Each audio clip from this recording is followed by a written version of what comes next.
स्वागत है आपका योजना ज्ञान फॉर यू में, जहां पर आज हम बात करने वाले हैं कि क्या यूपीएस प्रति सरकार यू टर्न ले सकती है।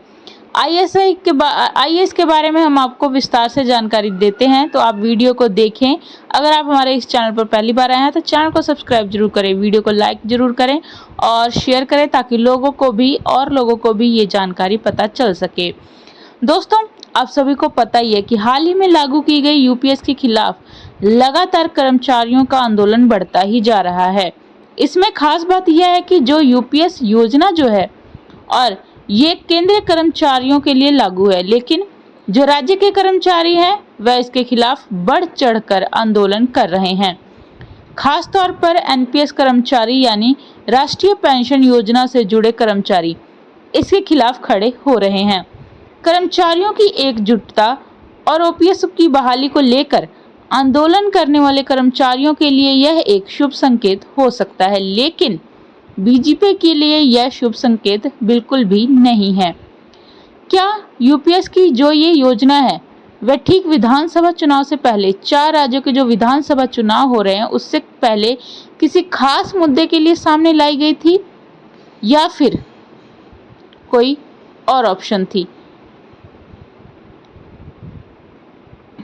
ये जो थी ओपीएस यूपीएस की जो योजना है वो ठीक विधानसभा से पहले इसलिए खास मुद्दे के लिए ही सामने लाई गई थी, लेकिन जो समाचार मिल रहे हैं उसके लिए लग रहा है कि ये जो उनका उद्देश्य था वो निरुद्देश्य साबित हो रहा है, क्योंकि कर्मचारियों ने सभी जगह वोट फॉर ओपीएस का नारा बुलंद कर दिया है।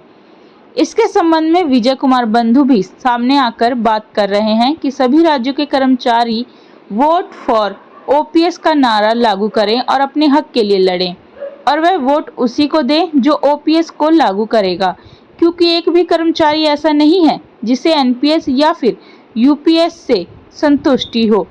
सभी कर्मचारियों को ओपीएस के लिए ही वोट करना चाहिए जो इसे लागू करेगा। जैसा कि आप सभी जानते ही हैं कि अभी यूपीएस की अधिसूचना जारी भी नहीं हुई है, लेकिन जो कर्मचारी हैं वो इसके खिलाफ अभी से ही इसके खिलाफ खड़े हैं और बहुत जोरों शोरों से इसके खिलाफ प्रदर्शन कर रहे हैं। इसी कारण जो सरकार और बीजेपी के सत्ताधारी जो विधायक हैं वो सब यूपीएस के बारे में सोच के अभी से ही चिंता सताने लगी है कि आगे इसका क्या होगा। अब इस बात को लेकर 2 प्रश्न सामने उठ रहे हैं।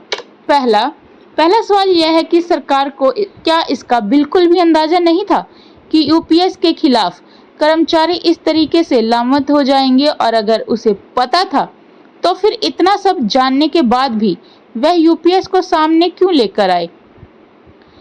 और इसके अलावा जो दूसरा प्रश्न सामने आ रहा है वो ये है कि जिस तरह से कर्मचारी यूपीएस को लेकर लामबंद हो गए हैं, तो क्या इसके खिलाफ सरकार अब यूपीएस पर यू टर्न लेगी, यानी कि क्या यूपीएस को वापस लेगी, और यदि नहीं तो फिर क्या करेगी? क्योंकि जाहिर सी बात है कि चुनाव से पहले अगर यूपीएस की घोषणा की है सरकार ने, तो इसके पीछे कोई ना कोई खास उद्देश्य जरूर होगा। लेकिन अगर वहां पर यूपीएस से पूरा ये उद्देश्य नहीं होता है तो फिर सरकार आगे क्या करेगी? इसी के बारे में आज हम इस वीडियो में आपके साथ डिस्कस करने वाले हैं, और तथ्यों के हिसाब से हम आपके सामने इनका उत्तर देने की कोशिश करेंगे। पूरी जानकारी के लिए आप वीडियो के साथ बने रहें और इसका ठीक तरह से आप जवाब जान सके, और अगर आप बने हुए हैं तो चैनल को सब्सक्राइब जरूर कर दें। तो चलिए शुरू करते हैं। पहला प्रश्न कि क्या सरकार को बिल्कुल भी अंदाजा नहीं था कि कर्मचारी यूपीएस को लेकर इस कदर से लामबंद हो जाएंगे? तो इसका जवाब है कि सरकार को बिल्कुल पता ही था कि कर्मचारी यूपीएस के आदेश के खिलाफ खड़े होंगे और इसके खिलाफ विरोध करना शुरू कर देंगे, क्योंकि लंबे समय से कर्मचारी ओपीएस की बहाली को लेकर मांग कर रहे हैं। सरकार को इस बात का अंदाजा तभी लग गया था जब 15 जुलाई 2024 को सोमनाथन की समिति के प्रतिनिधियों के साथ सरकार की बैठक हुई थी, और उसी बैठक में दूसरी कमेटी AIDF के जो अधिकारी थे उन्होंने इस बैठक का बहिष्कार कर दिया था और कहा था कि अगर यह जो बैठक है ये NPS में सुधार के लिए बुलाई गई है, जबकि हमारी मांग OPS के लिए है, ना कि NPS में सुधार के लिए। इसलिए इस प्रकार की बैठक में बैठना हम उचित नहीं समझते हैं। जब भी सरकार कभी भी OPS के लिए बैठक बुलाएगी तो हम उसमें शामिल जरूर होंगे।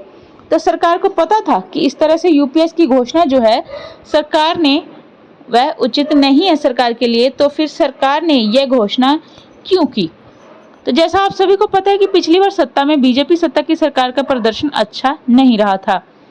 इस बार सरकार ने अकेले खुद के दम पर 303 सीटें जीती थी। इस बार सरकार ने 400 पार का नारा दिया था और 240 सीटों पर ही सिमट गई थी और बहुमत से दूर हो गई थी और उसके बुरे परिणामों को लेकर गहरी समीक्षा की गई और उसके बुरे प्रदर्शन का जो कारण थे उनमें से जो मेन कारण था वो OPS यानी कि कर्मचारियों की यह नाराजगी थी और यह एक मेन कारण बनकर सामने आई। और हाँ, उसी समय सोच लिया गया था कि इस बार जो खराब प्रदर्शन का कारण बने हैं उनका किसी न किसी तरीके से निवारण जरूर कर लिया जाएगा। इसलिए UPS जैसी व्यवस्था सामने लाई गई और इसका उपयोग भी किया जाएगा। जो भी लोग हैं जो BJP को पसंद नहीं करते हैं उनके लिए OPS को अगर बहाल कर भी दिया जाए तो भी वो लोग वोट नहीं देंगे और BJP का समर्थन नहीं करेंगे। और ये चीज़ BJP को पसंद थी, इसीलिए BJP ने OPS को लागू ना करके UPS को सामने लाया है, क्योंकि जो लोग उन्हें पसंद ही नहीं करते उनके लिए अगर OPS भी वो ले आते तो वो लोग उनका साथ नहीं देते। और जिन लोगों को BJP की विचारधारा पसंद है वो किसी भी तरीके से अगर चाहे OPS लागू हो या ना हो वो इनका साथ जरूर देंगे। और BJP का मानना है कि जो लोग सिर्फ OPS को लेकर एक मुद्दा बना रहे हैं या फिर जो लोग सिर्फ अपने मुद्दे को लेकर किसी भी सत्ता को वोट देते हैं, ऐसे लोग कर्मचारी लंबे समय तक उनको वोट देते रहेंगे। लेकिन पिछले चुनाव में जो सामने आया कि इसमें से कुछ कर्मचारी BJP से छिटकते हुए नजर आए, तो BJP को लगा कि अगर ऐसे कर्मचारी के लिए पेंशन में कुछ कर दिया जाए, कुछ सुधार कर दिया जाए, तो ऐसे कर्मचारी जो BJP से जुड़े हैं वह उनके समर्थन में जरूर सामने आएंगे। और कर्मचारियों के लिए पेंशन में धनराशि को लेकर चिंता सामने आई, क्योंकि NPS में कोई भी जो धनराशि है वो पक्की नहीं होती है कि उनको पेंशन की राशि कितनी दी जाएगी, और OPS में राशि फिक्स रहती है कि उनको कितनी राशि मिलेगी। इसलिए जो भी कर्मचारी हैं वो OPS के लिए प्रदर्शन कर रहे हैं। और अभी तक जो भी कर्मचारी सेवानिवृत्त हुए हैं NPS के तहत, उन सभी को सिर्फ 2000, किसी को 3000 और किसी को 4000 पेंशन के तौर पर प्रति महीने मिल रहे हैं। इसलिए कर्मचारी OPS की बहाली की मांग कर रहे हैं। तो सरकार को ये बात समझ में आई कि OPS की तरह अगर धनराशि पेंशन ठीक हो जाए यानी कि फिक्स हो जाए तो कर्मचारी के जो BJP से नाराज हैं कर्मचारी वो इनके साथ में आ जाएंगे। सरकार ने सोमनाथ समिति से ये बात की थी कि कोई ऐसी पेंशन की व्यवस्था की जाए जिसमें पेंशन के लिए एक फिक्स मूल राशि दी जाए। लेकिन शर्त यह भी रखी गई है कि सरकार के लिए सरकारी खजाने में से कुछ भी खर्च ना करना पड़े, यानी कि जो पेंशन का फंड है उसमें से एक सुनिश्चित धनराशि की व्यवस्था पेंशन के लिए की जाए। तो जैसा कि आप जानते हैं कि सरकार ने अप्रैल में सोमनाथ समिति का गठन इसलिए किया था ताकि NPS में ऐसा सुधार किया जाए जो कि सरकार और कर्मचारी दोनों के लिए फायदेमंद हो सके। TB सोमनाथन एक बहुत ही पढ़े लिखे और बहुत ही गुणी अर्थशास्त्री PhD और बाहर से पढ़े हुए यानी कि बाहर देश से पढ़े हुए एक अर्थशास्त्री हैं। इसके साथ साथ वो चार्टर्ड अकाउंट भी है और वो उनको अर्थशास्त्र का ज्ञान ज़्यादा है।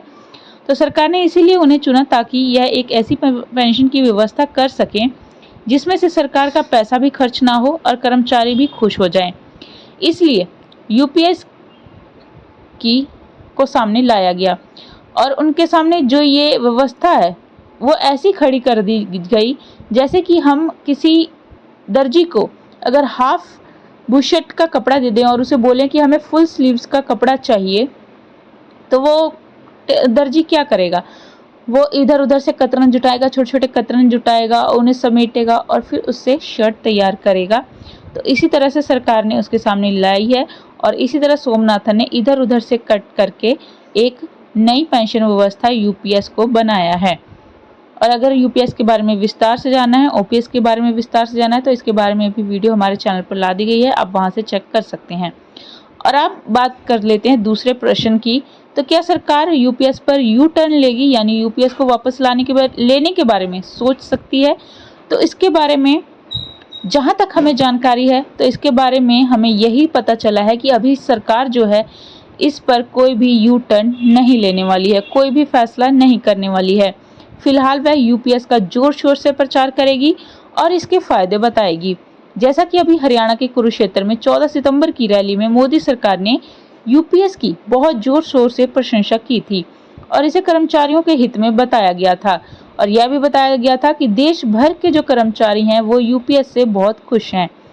हरियाणा में और भी कई मुद्दे हैं, जैसे किसान का मुद्दा, महिलाओं के लिए मुद्दा, शिक्षा का मुद्दा और अन्य बहुत सारे मुद्दे हैं जो हरियाणा में अभी चल रहे हैं। और इसके मुताबिक जो रुझान हमें मिल रहे हैं वहां से पता चल रहा है कि बीजेपी के लिए वहां जीत पाना मुश्किल है, यानी कि हरियाणा में बीजेपी का समर्थन नहीं है।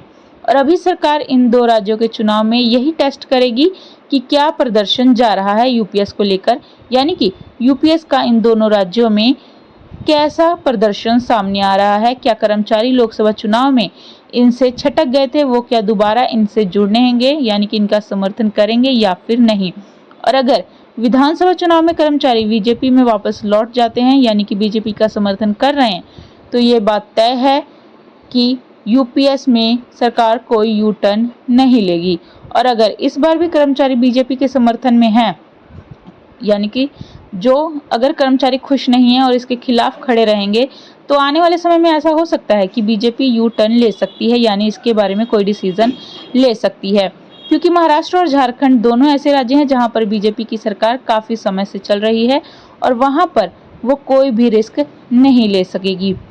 और लेकिन उसके पास, सरकार के पास तीसरा ऑप्शन है ईपीएस 95 का, क्योंकि ये भी बहुत जोर शोर से मुद्दा पकड़ा हुआ है। और इनके जो मेन है वो निर्मला सीतारमण के ऑफिस में जाकर वहां पर मिले भी थे। और इसकी जो फोटो है वो निर्मला सीतारमण के किसी कर्मचारी ने खुद अपने पोस्ट में डाली हुई है, और जहां पर दिख रहा है कि जो सरकार है वो ईपीएस 95 के लिए सकारात्मक रूप से आएगी।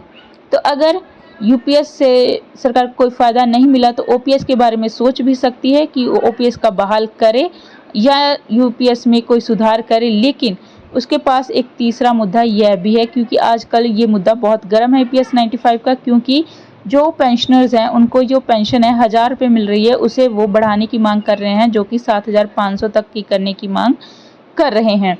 इसके संबंध में ईपीएस 95 के जो मुखिया हैं उन्होंने निर्मला सीतारमण से बात भी की थी। और अगर सरकार ऐसा कर देती है ईपीएस 95 के लिए, तो ये एक अच्छी बात होगी, क्योंकि सरकार 7500 ना भी करे तो थोड़ा सा भी बढ़ा देगी तो पेंशनर्स उनके हक में हो जाएगा। तो ये अर्थव्यवस्था के लिए भी फायदेमंद है और लोगों के लिए भी फायदेमंद है। और दूसरी तरफ सरकार दिखा भी देगी कि अगर आप यूपीएस के समर्थन में नहीं आ रहे हैं तो हमारे पास तीसरा ऑप्शन ईपीएस 95 भी है, जिसमें थोड़ी सी बढ़ोतरी करके जो ईपीएस 95 के पेंशनर हैं उनको अपने समर्थन में ले सकती है। क्योंकि जो ईपीएस 95 का दायरा है वो काफ़ी बड़ा है। अगर सरकार ऐसा कुछ करती है तो कर्मचारियों की वजह से सरकार को नुकसान होगा, तो उसकी भरपाई वो ईपीएस 95 के पेंशनभोगियों से कर सकती है। बहरहाल सरकार क्या करती है, इसका जो सटीक नतीजा है वो 8 अक्टूबर को चुनाव के नतीजे के बाद ही पता चल पाएगा। फिलहाल इस मुद्दे पर हमारी नज़र बनी हुई है, और अगर इसके बारे में कोई और अपडेट आती है तो हम आपके सामने ज़रूर लेकर आएंगे और चर्चा में बने रहेंगे। तो अगर आपको इससे संबंधित और जानकारी चाहिए तो चैनल को सब्सक्राइब जरूर करें। आपकी इसके बारे में क्या राय है कमेंट बॉक्स में ज़रूर लिखें। वीडियो को लाइक करें, शेयर करें। धन्यवाद।